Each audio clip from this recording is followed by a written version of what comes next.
had the great good fortune to grow up in the house of a writer. My dad was a professor of environmental studies at UCSB in Santa Barbara, California, and he was a writer. He used to sit in a study at the far end of our house. We had a ranch house that was quite sprawling, and he would sit in his study at the far end, and he had this very particular kind of typewriter. It was an Olivetti with green keys, an electric typewriter, and I just remember those green keys so clearly, and I loved the sound of that typewriter. And I would sit as a little girl. I would sit outside the city because I wasn't allowed to bother him when he was writing, and I knew that it was sacred space. And he would, be clacking on that keyboard, and I loved that sound. I thought it was so soothing and beautiful. And he also wrote notes by hand on yellow legal pads, and I remember, can just picture those, that handwriting on those yellow legal pads really clearly. And I had a very distinct understanding of what was happening in that room, and that what was happening in that room was that my dad was making something out of whole cloth, coming up with it out of his mind, that was going to then go out into the world, and people were going to react to it. And there was something about that idea that he's sitting here in my house, in that room at the end of the hall, on that green keyed typewriter, making something that is going to impact somebody else out there. I understood that even as young as fourth grade. I understood what that meant and what that was, and I loved it even then. I just loved the idea of that, the person alone in the room doing work, having it go out in the world, just the whole thing of it. I just loved it, and the power of ideas, of course. And my dad's books sat on the shelf, both in that study and in other parts of our house, along with all other books. And I always just wanted to have books that would sit on the shelf with my dad's. And I am the author of 11 books in 3 genres today, and there's a bookshelf in my house, not this one, another one, where my books are on the shelf with my dad's. And it's, it's a really powerful thing, an actual physical book in the world, and where they sit and how they live, and the impact that has on us to live with those things, and to be consumers of those things and producers of those things. It's never ceases to amaze me, the power of it. And recently something happened with my dad that just reinforced the magical nature of this work that we do.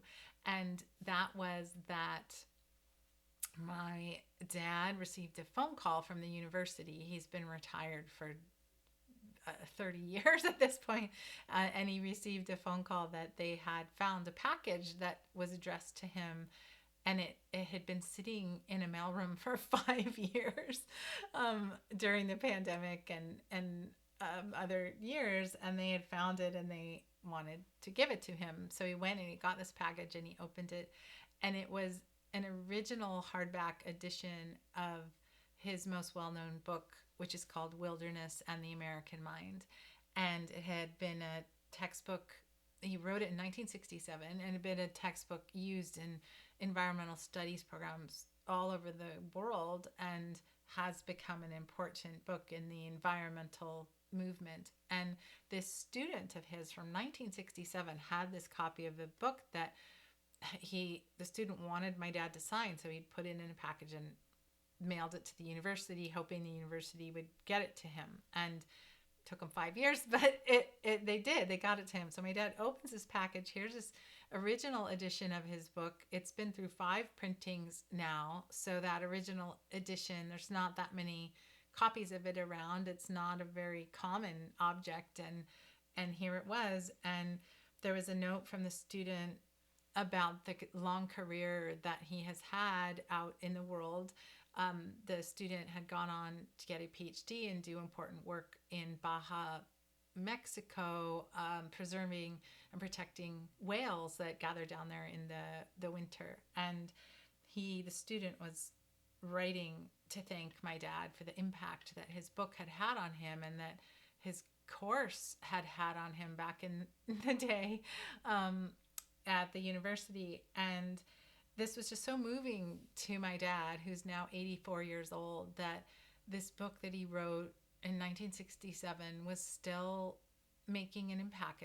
Ripples were still going out from it. It was still making itself known. And I went and looked the book up on Amazon, which I hadn't done in a long time. My dad's written quite a few other books as well, but I just wanted to see this one, and it was still ranking like in 110, in that range in the categories in Amazon after 56 years. And um, I thought that was just amazing. And my dad and I had a really nice conversation. He told me this story of this package, and he said to me in this professorial voice, he said, books have gravity, they have presence, and it was this idea that a book has weight, the idea that's in them, what it is, not just the paper, but it's gravity and presence. And I just thought, yes, books do that. All books do that. Whatever the topic is, books do that.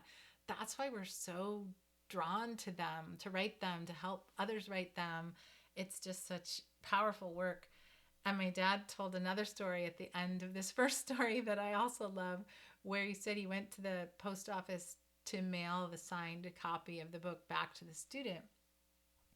And he was standing in line at the post office, and they asked those questions that they always do. Is there anything dangerous in this package, like lithium batteries or aerosol cans, or those questions that they asked? And my dad loves a dramatic pause, and he sort of paused and he said, "The only dangerous thing in this package are ideas." And I guess everyone around him just stopped and looked at him, and the postal clerk said, "Well, that's the best answer to that question that we've heard in here in a really long time." And I just love that the books carry ideas into the world. That's what they do. That's why they're so powerful. That's why we want to read them, to have them on our shelves in our lives, and why we want to write them, and why our clients want to write them. And that little story with my dad just reminded me, as if I needed reminding, but we always do all the time, can remember why we're called to this work and why we do it and why it's so important, and the long impact that a book can have long after we think it's going to have any impact or do anything in the world. I don't think my dad gets up every day and thinks about that book or what it did for him. It takes something to remind him of its incredible power and longevity, and what a cool thing it was that he did back in 1967 to write that book. And I thought it was a lovely story that I wanted to share with you.